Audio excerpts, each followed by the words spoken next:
वाराणसी में trade facility centre TFC को जाने वाले भोजूबीर सिंधौरा मार्ग पर मौजूद सैयद बाबा की मजार हटा दी गई है। लोक निर्माण विभाग ने मजार को हटाने के साथ उस स्थान को समतल कर दिया है। मजार की आड़ में अतिक्रमण था और आवागमन में बाधा हो रही थी। आए दिन सड़क हादसे में लोग चोटिल हो रहे थे। पूर्व में कई मजार को हटाने के लिए कई बार प्रदर्शन हुआ, लेकिन कार्यवाही नहीं हुई। बीते 20 जुलाई को जब जिला प्रशासन ने सर्किट हाउस परिसर स्थित लाट शाही मजार की आड़ में अतिक्रमण को हटाया था, तब से ही सड़क पर मौजूद सैयद बाबा की मजार को हटाने की मांग चल रही थी।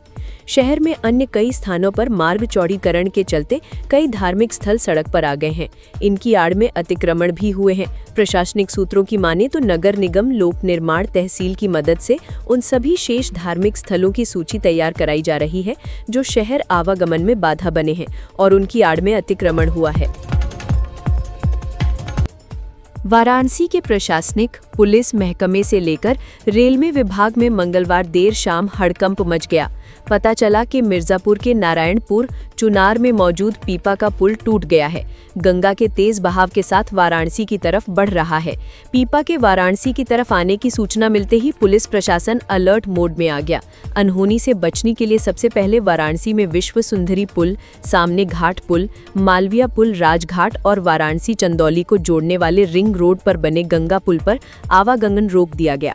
गंगा पर बने सभी पुलों पर पुलिस प्रशासन के अधिकारी पहुंच गए। रेलवे को भी सूचना दी गई कि मालविया पुल राजघाट से ट्रेनें गुजरती हैं। जिस वक्त पीपा पुल बहकर आ रहा था, उसी वक्त मालविया पुल के करीब ट्रेन भी पहुंच चुकी थी। फिर ट्रेन को कॉशन पर पास कराया गया। रेलवे ने पुल से गुजरने वाली ट्रेनों को कुछ देर के लिए वाराणसी और आसपास के स्टेशनों पर रोक दिया। रेलवे अधिकारी भी मालविया पुल पहुंच गए। एनडीआरएफ और जल पुलिस भी सतर्क हो गई। देर रात जब सभी पीपा पुल वाराणसी में मौजूद पुलों के खंभों के बीच से होते हुए चंदौली की तरफ आगे बह गए, तब प्रशासन ने राहत की सांस ली। कुछ पीपे पुल से टकराए, हालांकि इससे कोई नुकसान नहीं हुआ। वाराणसी में बाढ़ के बाद राहत की उम्मीद, गंगा का जल स्तर घटा। वाराणसी में गंगा और वरुणा नदी के किनारे बीते दिनों बाढ़ से भारी तबाही देखने को मिली थी, लेकिन एक राहत भरी खबर सामने आ रही है। गंगा का जल स्तर धीरे धीरे कम होने लगा है। गंगा किनारे बसे प्रमुख इलाके जैसे दशाश्वमेध, 80 और सामने घाट पानी से पूरी तरह घिरे रहे। कई स्थानों पर गहरे जल जमाव के चलते जनजीवन अस्त व्यस्त हो गया। बावजूद इसके बनारस के लोग इस आपदा के बीच भी उत्साह और हिम्मत के साथ जीवन जीते नजर आए। स्थिति इतनी विकट थी कि हरीशचंद्र और मणिकर्णिका घाट पर दाह संस्कार तक की व्यवस्था छतों पर करनी पड़ी, क्योंकि पारंपरिक घाट पूरी तरह जलमग्न हो गए थे। हालांकि अब आने वाले 2-3 दिनों में बड़ी राहत मिलने की संभावना है। अनुमान है कि गंगा का जल स्तर हर बार की तरह इस बार भी तेजी से घटेगा और हालात सामान्य हो सकेंगे। हालांकि घाट किनारे बसे परिवारों की परेशानी अभी भी बरकरार है। वहीं दूसरी ओर वरुणा नदी के आसपास के इलाके, विशेषकर कोनिया और आदमपुर, अब भी गंभीर बाढ़ संकट से जूझ रहे हैं। प्रशासन की ओर से राहत और बचाव कार्यों में तेजी लाई जा रही है।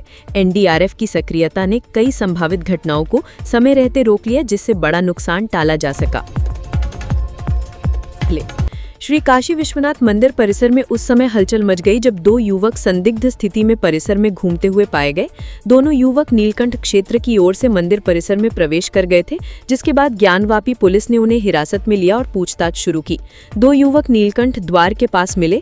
पकड़े गए युवकों की पहचान मोहम्मद मुदरीस 28 वर्ष और समीरुल 25 वर्ष के रूप में हुई है। दोनों युवक पश्चिम बंगाल के रहने वाले हैं और वर्तमान में वाराणसी के बजरडीहा क्षेत्र स्थित एक मौलाना पादरी मदरसे में पिछले 3 वर्षों से अध्ययनरत हैं।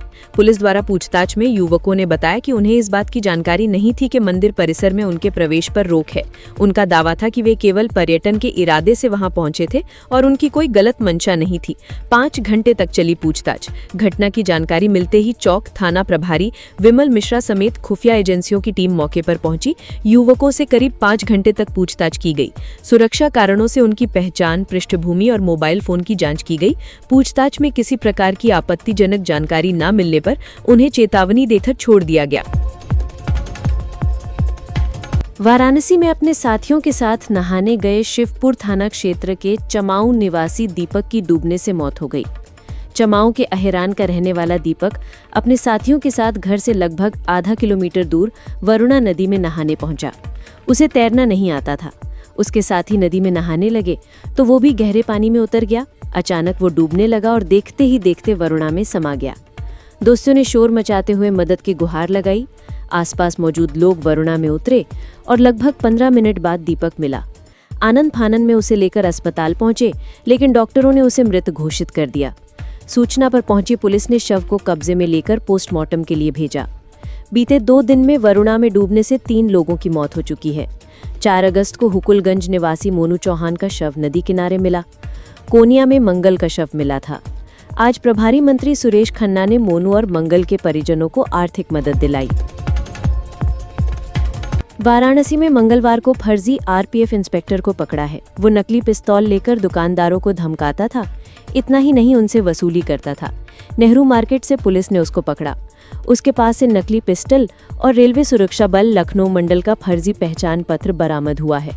आरोपी का नाम अमृत रंजन है, जो भोजपुर बिहार के बिहिया गांव का रहने वाला है।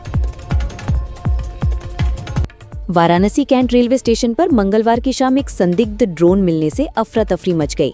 प्लेटफॉर्म नंबर 6 और 7 के बीच यार्ड क्षेत्र में ये ड्रोन देखा गया, जिसकी सूचना मिलते ही आरपीएफ, जीआरपी, कैंट थाना पुलिस और रेलवे के उच्चाधिकारी मौके पर पहुंचे। सुरक्षा एजेंसियों ने तुरंत इलाके को घेरते हुए बम डिस्पोजल यूनिट और डॉग स्क्वाड को बुलाया। स्टेशन डायरेक्टर और कैंट एसओ सहित कई पुलिस और रेलवे अधिकारी मौजूद रहे। संदिग्ध ड्रोन को सुरक्षा बलों ने कब्जे में लेकर जांच शुरू की। कैंट थाना प्रभारी शिवाकांत मिश्रा ने कहा, ड्रोन में 4 बैटरी लगी थी और वो प्लास्टिक से बना हुआ था। जांच में ये स्पष्ट हुआ कि ये कोई खतरनाक उपकरण नहीं, बल्कि एक खिलौना ड्रोन था, जो उड़ाते समय ऑपरेटर के रिमोट कंट्रोल से बाहर हो गया और रेलवे ट्रैक पर गिर गया। बम स्क्वाड और डॉग स्क्वाड की गहन जांच के बाद भी कोई आपत्तिजनक या विस्फोटक सामग्री नहीं पाई गई। सावन माह में वाराणसी रेलवे स्टेशनों पर भारी भीड़ उमड़ रही है। ऐसे में प्रशासन की तरफ से विशेष सतर्कता बरती जा रही है। इस संदिग्ध ड्रोन की घटना ने एक बार फिर रेलवे सुरक्षा एजेंसियों को अलर्ट कर दिया है। वाराणसी नगर निगम के नए कार्यालय भवन और सदन निर्माण का रास्ता साफ हो गया है। 6 मंजिला भवन में 300 सीट का सदन भी बनाया जाएगा। 96.99 करोड़ के बजट से बनने वाले इस सदन भवन की 25.46 करोड़ रुपए की पहली किस्त जारी कर दी गई है। इस कार्य को नगर विकास विभाग की कार्यदायी संस्था कंस्ट्रक्शन एंड डिजाइन सर्विसेज यानी CNDS नामित की गई है। ये नवीन भवन नगर निगम के उत्तरी छोर पर 70,000 वर्ग फीट में बनेगा। शासन ने मंजूर किया मसौदा। महापौर अशोक तिवारी ने बताया, वाराणसी नगर निगम में रुद्राक्ष कन्वेंशन सेंटर बनने के बाद सदन खत्म हो गया था, जिसे वैकल्पिक रूप में कुछ दिन संस्कृति संकुल चौकाघाट में चलाया गया था। बाद में उसे गांधी भवन टाउन हॉल में शिफ्ट करवा दिया गया था। तब से वहीं चल रहा है। ऐसे में शासन से नगर निगम में सदन और कार्यालय भवन के लिए पहल की गई थी, जिसे शासन ने मंजूर कर लिया है। गुणवत्तापूर्वक होगा भवन का निर्माण। नगर आयुक्त अक्षत वर्मा ने बताया, भवन बनने से सभी कार्यालय एक ही छत के नीचे हो जाएगा। इसके अलावा हमारी प्राथमिकता होगी कि गुणवत्तापूर्वक भवन का निर्माण जल्द से जल्द कराया जाए। काशी हिंदू विश्वविद्यालय की पूर्व प्रोफेसर और अंग्रेजी विभाग के अध्यक्ष रहे 74 वर्षीय डॉक्टर रामानंद राय ने फर्जी केमिकल ट्रीटमेंट के नाम पर 16,42,540 रुपए की ठगी का गंभीर आरोप लगाते हुए भेलूपुर थाना में शिकायत दर्ज कराई है। उन्होंने अपने शिकायती पत्र में बताया कि वाराणसी निवासी आशुतोष श्रीवास्तव और उनके सहयोगी अभिषेक गुप्ता ने उन्हें गुमराह कर ये ठगी की। डॉक्टर राय ने बताया कि उन्होंने 3 दिसंबर 2024 से अपने मकान के प्रथम तल पर रेनोवेशन का कार्य शुरू कराया था, जिसमें किचन को मॉड्यूलर किचन में बदलने से पहले केमिकल ट्रीटमेंट की आवश्यकता महसूस की गई। इसी सिलसिले में उन्होंने विज्ञापन के आधार पर आशुतोष श्रीवास्तव से संपर्क किया, जो खुद को गौरी वाटरप्रूफिंग का प्रोप्राइटर बताते हैं। आशुतोष ने डॉक्टर राय को 20 वर्षों तक सीलन और 3 वर्षों तक दीमक से पूरी तरह छुटकारे का भरोसा दिया। यहाँ तक कि 100 रुपए के स्टैंप पर लिखी एक डीड भी उन्हें दिखाई, जिसमें फ्री रिपेयरिंग की गारंटी दर्ज थी। आशुतोष ने केमिकल के रेट 560 रुपए लीटर सीलन और 950 रुपए लीटर दीमक के बताए, जो बाद में बाजार मूल्य से 17 गुना अधिक निकले। डॉक्टर राय का आरोप है कि केमिकल जिन डिब्बों में लाए गए वे बिना किसी ब्रांडिंग के थे। पूछने पर आशुतोष और अभिषेक ने ये कहकर बात टाल दी कि ये केमिकल डॉक्टर फिक्सिट का है, जिसमें अमोनिया मिलाया गया है। उन्होंने डॉक्टर राय को झूठे आश्वासन देकर किचन के साथ साथ डाइनिंग हॉल और बेडरूम में भी जबरदस्ती केमिकल ट्रीटमेंट करवा दिया।